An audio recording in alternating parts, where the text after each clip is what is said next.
지금 전 세계 반도체 시장에서는 소리 없는 비명이 터져 나오고 있습니다. 겉으로는 AI 열풍에 환호하는 것 같지만 사실은 그 화려한 잔치상 뒤에서 글로벌 빅테크 기업들이 발을 동동 구르고 있다는 사실을 여러분은 알고 계셨습니까? 세계 최고의 기술력을 자랑한다는 대만의 TSMC 앞에는 지금 전 세계에서 몰려든 기업들이 번호표를 뽑고 줄을 서 있습니다. 그런데 문제는 그 줄이 줄어들 기미가 보이지 않는다는 겁니다.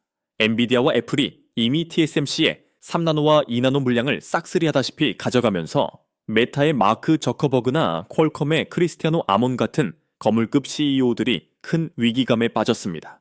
자신들의 차세대 칩을 만들어줄 공장이 없다는 건 기업의 생사가 걸린 문제입니다. 바로 이 지점에서 역사는 반복됩니다. 영원할 것 같던 1위의 독주 체제에 균열이 가기 시작했고 그 틈을 파고드는 삼성전자의 무서운 방역이 시작되었습니다. 단순히 2등의 추격이라고 치부하기엔 이번 판은 너무나 거대합니다. 삼성전자가 준비한 2나노 공정, 그리고 미국의 심장부인 텍사스주 테일러시에 지어지고 있는 거대한 팹이 드디어 가동을 준비하며 전 세계 빅테크들의 시선을 낚아채고 있습니다.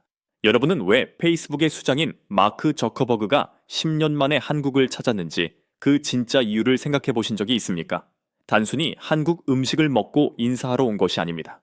메타는 지금 자체 AI 칩을 만들어 엔비디아의 의존도를 낮춰야지만 생존할 수 있는 상황입니다. 그런데 TSMC는 이미 엔비디아의 전용 공장처럼 변해버렸습니다. 저커버그 입장에서는 내 물건을 제대로 만들어줄 또 다른 파트너가 절실했던 겁니다. 그 파트너가 바로 삼성전자입니다. 삼성은 지금 단순한 위탁 생산을 넘어 설계부터 패키징까지 한 번에 해결해주는 턴키 전략을 내세우고 있습니다. 퀄컴 역시 마찬가지입니다. 차세대 모바일 프로세서인 스냅드래곤 8 시리즈의 5세대 모델을 삼성의 2나노 공정에서 양산하기 위해 구체적인 협의에 들어갔다는 소식이 들려오고 있습니다. 이건 단순한 협력이 아닙니다. TSMC에 몰아주던 물량을 삼성으로 분산시키겠다는 전략적 결단이며 삼성의 기술력이 드디어 궤도에 올랐다는 증거이기도 합니다. 여기서 우리가 주목해야 할 숫자가 있습니다. 삼성전자가 미국 테일러 팹에 쏟아붓는 돈만 무려 20조 원이 넘습니다. 170억 달러라는 천문학적인 금액이 텍사스의 황무지를 반도체의 성지로 바꾸고 있습니다. 왜 하필 미국일까요? 정답은 고객사가 모두 미국에 있기 때문입니다. 메타, 퀄컴, 엔비디아, 구글, 이 모든 기업이 미국 기업입니다. 물건을 만들어서 배에 싣고 태평양을 건너는 시대는 끝났습니다. 이제는 고객사, 바로 옆집에서 칩을 구워 바로 납품하는 현지화 전략이 필수적인 시대가 된 겁니다. 테일러 팹이 올해 본격 가동을 시작하면 삼성은 북미 시장의 수요를 블랙홀처럼 빨아들일 준비를 마칩니다. 3나노 공정에서 세계 최초로 도입했던 GAA 구조라는 도박에 가까웠던 도전이 이제 2나노에 이르러 완성형으로 거듭나고 있습니다. 전력 효율은 마이너스 25% 이상 개선되고 성능은 플러스 12% 이상 끌어올리는 이 마법 같은 기술력이 드디어 빛을 발하기 시작한 겁니다. 하지만 시장의 시선은 여전히 냉정합니다. 삼성이 과연 수율 문제를 해결할 수 있을까? TSMC의 견고한 성벽을 넘을 수 있을까? 하는 의구심이 여전히 존재합니다. 그러나 지금 상황은 과거와 다릅니다. TSMC의 생산 능력은 이미 포화 상태를 넘어섰고 전 세계적인 AI 칩 부족 현상은 삼성에게 천재일우의 기회를 제공하고 있습니다. 물건을 만들고 싶어도 만들 곳이 없는 빅테크들에게 삼성의 2나노 라인은 유일한 탈출구이자 강력한 대안이 되고 있는 것이죠. 이건 단순한 기업 간의 경쟁이 아니라 국가 대 국가의 대항전이기도 합니다. 미국 정부가 삼성에게 수조 원 규모의 보조금을 약속하며 손짓하는 이유도 결국 자국 내 반도체 공급망을 안정시키기 위함입니다. 삼성은 이 거대한 정치적 경제적 소용돌이의 중심에서 가장 영리한 선택을 하고 있습니다. 과거 우리가 메모리 반도체에서 일본을 꺾고 세계 정상에 올랐던 그 짜릿한 기억을 기억하십니까? 그때도 모두가 불가능하다고 했습니다. 하지만 삼성은 초격차 전략으로 그 불가능을 현실로 만들었습니다. 지금 파운드리 시장에서 벌어지는 일들도 그때와 닮아 있습니다. TSMC라는 거인을 상대로 삼성은 가장 낮은 곳에서부터 다시 시작해 이제는 2나노라는 최첨단 공정에서 정면 승부를 선언했습니다. 퀄컴과 메타 같은 거물들이 삼성의 손을 잡기 시작했다는 건 이미 승부에 추가 기울기 시작했다는 신호탄일지도 모릅니다. 여러분은 이 변화의 흐름이 느껴지십니까? 주식시장의 차트 너머에서 벌어지는 이 치열한 수싸움과 수조 원이 오가는 계약서들의 행간을 읽어내야 합니다. 삼성의 2나노 전략이 성공한다면 대한민국 경제는 다시 한번 도약의 발판을 마련하게 됩니다. 반대로 여기서 밀려난다면 우리는 대만과 미국 사이에 낀 샌드위치 신세를 면치 못할 것입니다. 그래서 지금 이 순간 삼성 파운드리가 보여주는 행보 하나하나가 소름 끼칠 정도로 중요한 겁니다. 단순한 뉴스 한 줄로 넘기기엔 그 무게감이 너무나 큽니다. 과연 삼성은 테일러 팹을 통해 북미 시장을 장악하고 TSMC의 목 밑에 칼끝을 겨눌 수 있을까요? 메타와 퀄컴이 삼성의 2나노 라인에서 칩을 뽑아내기 시작하는 그날 전 세계 반도체 지도는 완전히 다시 그려질 것입니다. 우리는 지금 그 거대한 역사의 변곡점을 실시간으로 목격하고 있습니다. 잠시 후에는 삼성이 TSMC를 압도하기 위해 숨겨둔 비장의 무기인 2나노 GA 기술의 실체와 테일러 팹 가동이 가져올 구체적인 경제적 파급 효과를 더 깊이 있게 파헤쳐 보겠습니다. 삼성이 3나노에서 겪었던 시행착오를 어떻게 2나노의 승리 공식으로 바꿨는지, 그리고 그 과정에서 우리가 주목해야 할 핵심적인 변화는 무엇인지 놓치지 마시기 바랍니다. 이야기의 깊이는 지금부터 더 깊어집니다.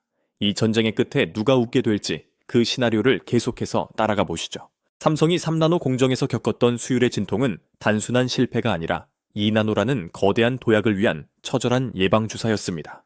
전 세계 그 어떤 반도체 기업도 가보지 않은 길인 GAA 구조를 세계 최초로 도입했을 때 시장의 시선은 차가웠습니다. 하지만 삼성이 흘린 그 땀방울이 이제 2나노 공정에서 결실을 보기 시작했습니다. 핀패스 구조의 한계를 넘어서기 위해 삼성이 선택한 나노시트 방식의 GAA 기술은 전류의 흐름을 내면에서 제어하며 전력 효율을 극대화하는 마법을 부립니다. 메타와 퀄컴이 삼성의 문을 두드리는 이유도 바로 이 기술력에 있습니다. 전력 소모를 마이너스 25%에서 30%까지 줄이면서도 성능을 10% 이상 끌어올릴 수 있는 2나노 칩은 데이터 센터의 전기료 폭탄을 걱정하는 빅테크들에게는 구세주와 같은 존재입니다. 특히 인공지능 서버를 운영하는 메타 입장에서는 칩 하나의 효율이 곧 수조 원의 비용 절감으로 이어지기 때문입니다. 삼성전자가 텍사스 테일러에 짓고 있는 신규 파운드리 라인은 단순한 공장이 아닙니다. 이곳은 북미 빅테크들의 설계 도면이 실물 칩으로 탄생하는 거대한 부화장입니다. 테일러 팹의 가동은 지정학적인 의미에서도 엄청난 파급력을 가집니다. 미국 정부는 자국 내 첨단 반도체 제조 시설을 갖추기 위해 수조 원의 보조금을 삼성에 안겨주었습니다. 이는 삼성이 단순히 하청업체가 아니라 미국의 반도체 자급자족 전략에서 빼놓을 수 없는 핵심 파트너로 격상되었다는 의미입니다. TSMC가 대만 본토의 지정학적 리스크와 인력난에 시달리는 동안 삼성은 미국의 심장부에서 가장 안정적인 공급망을 구축하고 있습니다. 2나노 공정의 양산 시점이 다가올수록 삼성의 테일러 팹은 전 세계에서 가장 바쁜 공장이 될 것이 자명합니다. 여기서 우리가 주목해야 할 또 다른 관전 포인트는 퀄컴의 스냅드래곤 8 5세대 모델입니다. 스마트폰의 두뇌라 불리는 이 칩은 그동안 TSMC의 전유물이었습니다. 하지만 퀄컴은 이제 삼성의 2나노 공정을 진지하게 검토하고 있습니다. 왜일까요? TSMC만 의존하다가는 공급 단가 협상력을 잃게 되고 생산 차질이 발생했을 때 대안이 없기 때문입니다.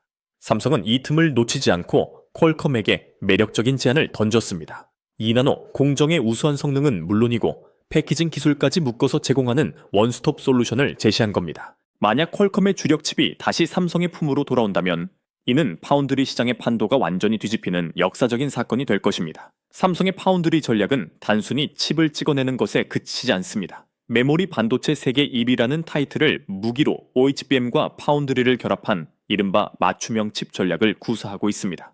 AI 칩을 만들 때 가장 중요한 것이 고대역폭 메모리인 HBM인데 삼성은 이 두 가지를 한 지붕 아래서 가장 효율적으로 조립할 수 있는 유일한 기업입니다. TSMC는 메모리를 외부에서 사와야 하지만 삼성은 처음부터 끝까지 직접 책임집니다. 고객사 입장에서는 설계 도면만 주면 메모리부터 연산 칩, 그리고 패키징까지 삼성이 다 알아서 해주니 비용과 시간 측면에서 엄청난 이득을 보게 되는 구조입니다. 이것이 바로 삼성이 내세우는 턴키 전략의 핵심이자 TSMC가 가장 두려워하는 지점입니다. 물론 TSMC도 가만히 있지는 않습니다. 그들 역시 2나노 공정 개발에 박차를 가하며 수성을 선언했습니다.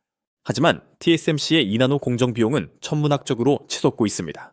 칩 하나를 만드는 데 드는 비용이 기하급수적으로 늘어나면서 애플조차도 가격 부담을 느끼기 시작했다는 소문이 돌 정도입니다. 이때 삼성이 합리적인 가격과 압도적인 효율을 무기로 시장에 진입한다면 상황은 급변합니다. 가성비와 기술력을 모두 갖춘 삼성의 2나노 칩이 시장에 표준이 될 가능성도 배제할 수 없습니다.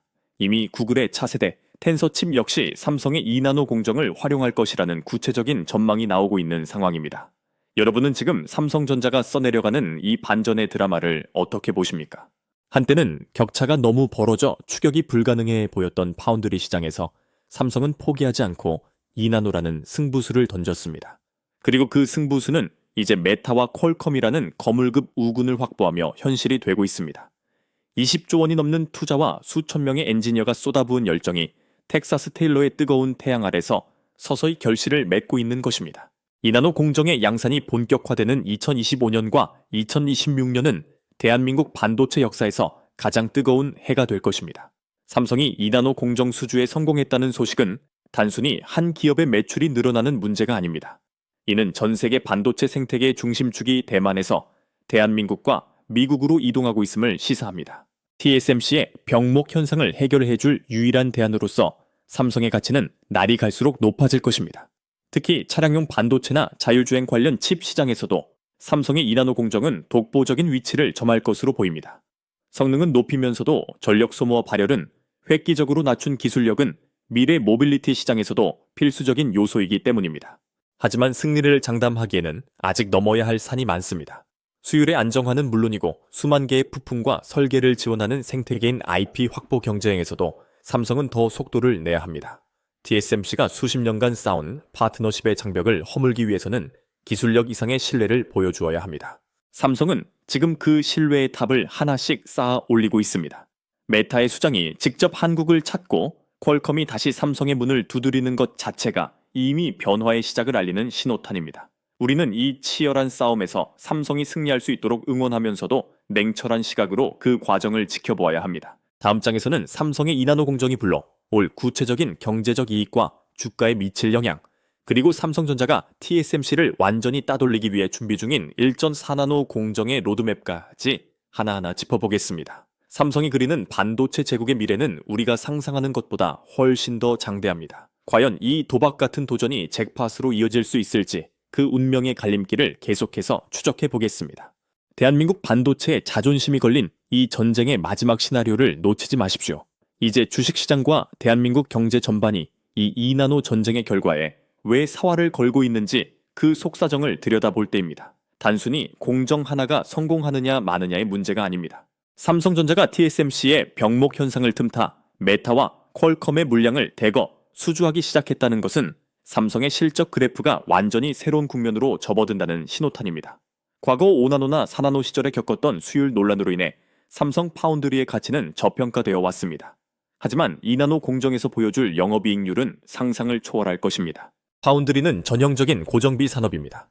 일단 수율이 잡히고 가동률이 올라가면 들어오는 돈의 상당 부분이 그대로 영업이익으로 꽂히는 구조입니다. 만약 삼성이 2나노에서 TSMC의 점유율을 10%만 뺏어온다 하더라도 삼성전자의 연간 영업이익은 수조 원 단위가 아니라 수십조 원 단위로 점프할 수 있는 잠재력을 가지고 있습니다. 특히 미국 테일러 팹의 가동은 세제 혜택과 보조금을 넘어선 엄청난 현금 흐름의 창출구가 될 것입니다.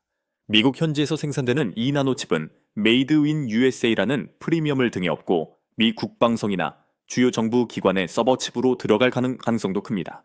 이는 삼성에게 있어 가장 강력한 방어막이자 공격용 무기가 됩니다. 퀄컴이 스냅드래곤 8 5세대 물량을 삼성에 맡기기로 확정하는 순간 전 세계 스마트폰 제조사들은 다시 삼성의 눈치를 보게 될 것입니다. 최고의 칩을 제때 공급받기 위해 삼성 파운드리의 라인을 미리 예약해야 하는 상황이 벌어지는 것이죠. 이것이 바로 삼성이 그토록 바랐던 갑의 위치에서는 파운드리 비즈니스의 정점입니다. 하지만 여기서 멈추지 않습니다. 삼성은 이미 2나노를 넘어 1.4나노 공정의 청사진을 완성해 놓았습니다. 2027년을 목표로 하는 1.4나노 공정은 인류가 반도체 물리적 한계에 도전하는 가장 최첨단의 영역입니다. TSMC가 2나노에서 뒤늦게 GAA 구조를 도입하며 허우적거릴 때 삼성은 이미 3나노와 2나노에서 쌓은 숙련된 노하우를 바탕으로 1.4나노 시장을 선점하겠다는 전략입니다. 이건 마치 마라톤에서 뒤처져 있던 선수가 반환점을 돌자마자 폭발적인 스피드로 치고 나가는 모습과 같습니다. 메타와 구글 같은 기업들이 삼성과 장기적인 파트너십을 맺으려는 이유도 단순히 지금 당장의 2나노 칩 때문만이 아니라 1.4나노로 이어지는 미래 기술 로드맵에서 낙오되지 않기 위함입니다. 이 전쟁의 결과는 우리 개인의 자산 형성에도 엄청난 영향을 미칩니다. 삼성전자의 주가가 박스권에 갇혀 답답해하던 주주들에게 2나노 수주 성공 소식은 강력한 상향 돌파의 촉매제가 될 것입니다. 메모리 반도체는 업황에 따라 널뛰기를 하지만 파운드리는 한 번 계약하면 최소 3년에서 5년 이상의 안정적인 매출이 보장되는 고부가 가치 사업입니다. 삼성전자가 단순한 제조기업을 넘어 진정한 글로벌 테크 플랫폼으로 재평가받는 순간 주가의 단위 자체가 달라질 수 있다는 분석이 지배적입니다. 여러분이 지금 삼성의 2나노 수주 뉴스에 민감하게 반응해야 하는 이유가 바로 여기에 있습니다. 결국 이 모든 흐름은 하나의 결론으로 향합니다. 기술의 삼성이라는 자존심이 다시 살아나고 있다는 것입니다. TSMC라는 거대한 벽 앞에서 좌절하지 않고 3나노의 가시밭길을 걸어와 드디어 2나노라는 기회의 땅에 도달했습니다. 메타의 저커버그가 한국을 찾고 퀄컴이 다시 손을 내미는 이 풍경은 대한민국 반도체의 제2의 전성기가 시작되었음을 알리는 서막입니다. 텍사스 테일러 팹의 굴뚝에서 연기가 피어오르고 2나노 웨이퍼가 쏟아져 나오는 그날, 우리는 전 세계 반도체 시장의 주인이 바뀌는 것을 목격하게 될 것입니다. 오늘 여러분과 함께 짚어본 삼성 파운드리의 2나노 역전 시나리오 어떠셨나요? 위기 속에서 기회를 찾아내고 불가능을 가능으로 바꾸는 삼성의 저력은 여전히 살아있습니다. 앞으로도 똘똘한 경제는 이 치열한 반도체 전쟁의 최전방 소식을 가장 빠르고 정확하게 전달해 드리겠습니다. 시장의 소음 속에서 진짜 기회를 포착하는 눈을 기르시길 바랍니다. 오늘 내용이 유익하셨다면 구독과 좋아요, 그리고 알림 설정까지 부탁드립니다. 여러분의 응원이 더 깊이 있는 분석을 만드는 가장 큰 힘이 됩니다. 대한민국 경제의 미래와 여러분의 성공적인 투자를 응원하며 저는 다음 시간에 더 놀라운 인사이트를 담은 영상으로 돌아오겠습니다. 지금까지 똘똘한 경제였습니다. 감사합니다.